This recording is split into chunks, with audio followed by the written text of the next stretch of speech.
Duhindura ingingo tujye mu burezi, aho minisitiri wabwo yatangaje impinduka enye zikomeye zigiye gukorwa mu burezi hagamijwe kuzamura ireme ry'imyigire n'imyigishirize no kongerera ubushobozi abarimu. Izo mpinduka zirimo kongera igihe abana biga mu mashuri nderabarezi bamaraga mu ishuri, ndetse no kongera umusanzu w'ababyeyi muri gahunda yo kugaburira abana, ndetse no gushyiraho gahunda zo gukaza ingamba zo kurwanya imyitwarire mibi mu mashuri. Guhera muri Nzeri 2026 abanyeshuri bazinjira mu mashuri nderabarezi bizwi nka TTC bazajya bakurikirana gahunda y'imyaka 5 aho kuba gahunda y'imyaka 3 isanzweho. Impinduka igamije gutuma abarimu mu mashuri abanza bahabwa amahugurwa yimbitse mu mwuga n'imbere yo gutangira kwigisha. Ikigamijwe nuko abarimu bigisha mu mashuri abanza bagomba kuba bararangije kaminuza aho kuba yisumbuye nk'uko byari bisanzwe bimeze. Gahunda isanzwe yanenzwe kuba idaha abanyeshuri umwanya uhagije wo kwiga uburyo bwo gutanga amasomo, kuyobora ishuri, gusobanukirwa imikurire y'umwana no kwimenyereza umwuga mu ishuri. Minisitiri w'uburezi Isesengura Joseph ubwo yari mu kiganiro na RBA yavuze ko gahunda yo gushyira abarimu bize muri kaminuza mu mashuri abanza bizakorwa mu myaka 10. Ati muri gahunda rero tuzazamura icyiciro cy'abarimu bigishaga mu mashuri abanza kugira ngo mu gihe kiri imbere bazabe bafite impamyabushobozi igera kuri ya kaminuza bizwi mu ndimi z'amahanga nka licence. Ariko ibyo tukaba tuzabikora mu byiciro bibiri, aho icyiciro cya mbere ari ukuzamura abafite A2 bakagira A1, abafite diploma y'amashuri yisumbuye tukabajyana kuri A1. Icyiciro cya kabiri no kuvuga ko bazava kuri A1 bakagera kuri A0. Gusa ibi tuzabikora mu myaka 10. Yavuze kandi ko abana basabye kwiga mu mashuri nderabarezi basanga batishimiye gahunda nshya bazahabwa uburenganzira bwo guhitamo gukomeza bakayiga cyangwa se kudakomerezamo. Biteganyijwe kandi ko kuzamura impamyabumenyi z'abarimu mu mashuri abanza bizatuma u Rwanda rugendana n'ibipimo byo mu karere ndetse no ku rwego mpuzamahanga. Impamyabumenyi ya kaminuza isigaye isabwa kugira ngo umuntu yemererwe kwigisha.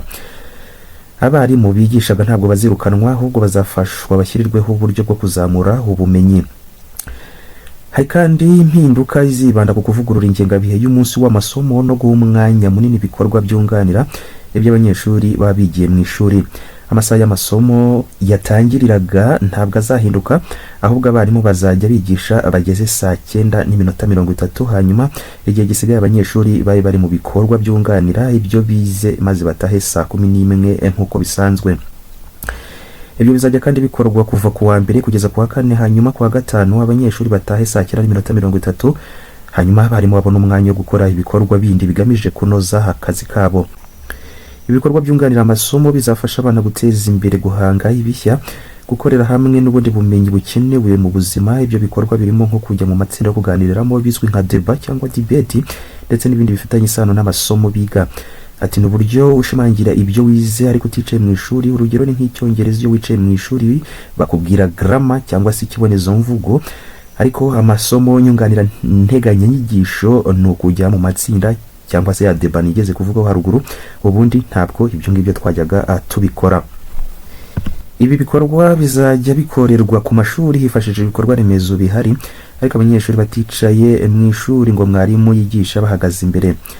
Ati bizafasha mu buryo abana biga muri impinduka, kandi ku wa gatanu abana bazajya bataha saa 9:30 nk'uko nigeze kubikomoza haruguru.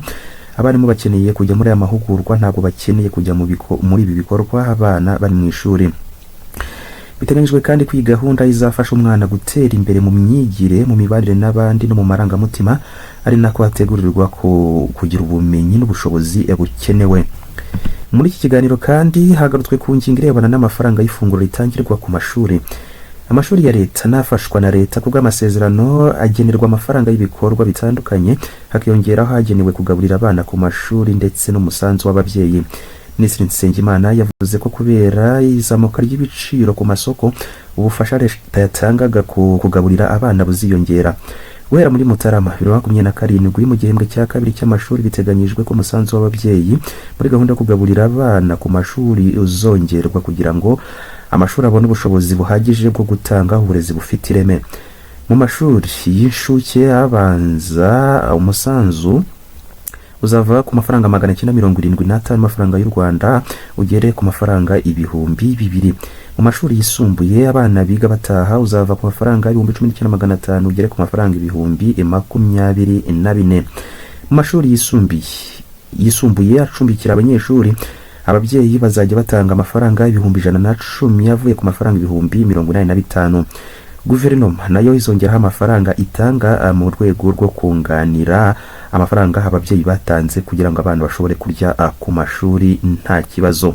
Ati imibare reba uburyo ibiciro byagiye bihinduka nko kubiga babayo ibiciro byari kurenga 120, ariko kuko yarasanzwe ari menshi turavuga ngo leta izafasha kugira ngo hatarenga nibura 110.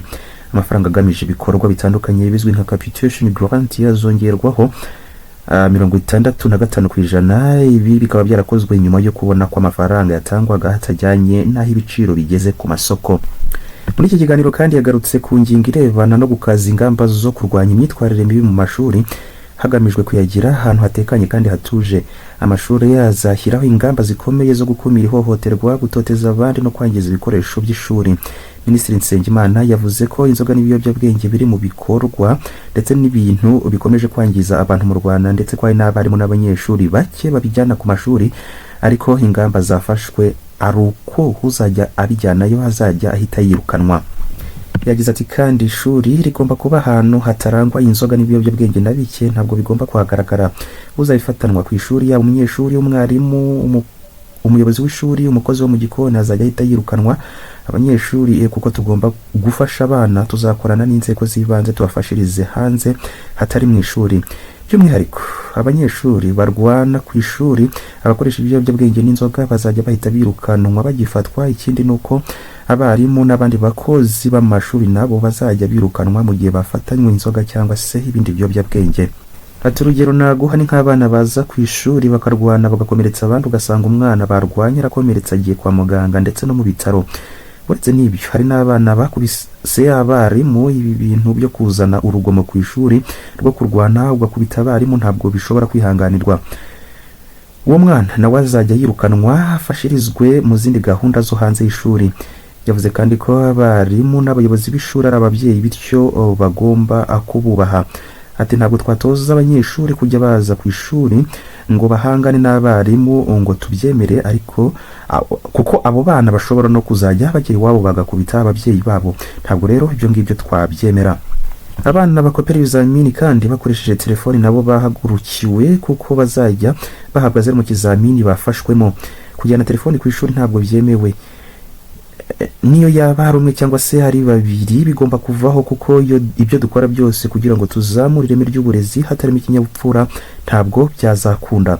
Kugeza ubu abanyeshuri mu Rwanda barenga 34% by'abanyarwanda bose. Ababyeyi basabwa kwitabira gutanga imisanzu basabwa kugira ngo amashuri ashobore gukora neza kandi abanyeshuri bashobore kwiga neza. Minisitiri Nsengimana yavuze ko abarimu nabo bakwiriye guhagurukira kurera bashyizeho imbaraga. Ati ibi bintu byose tugomba kubikora abandi bakaza bunganira. Njye Muri Rasubiza. Umunsi mwiza.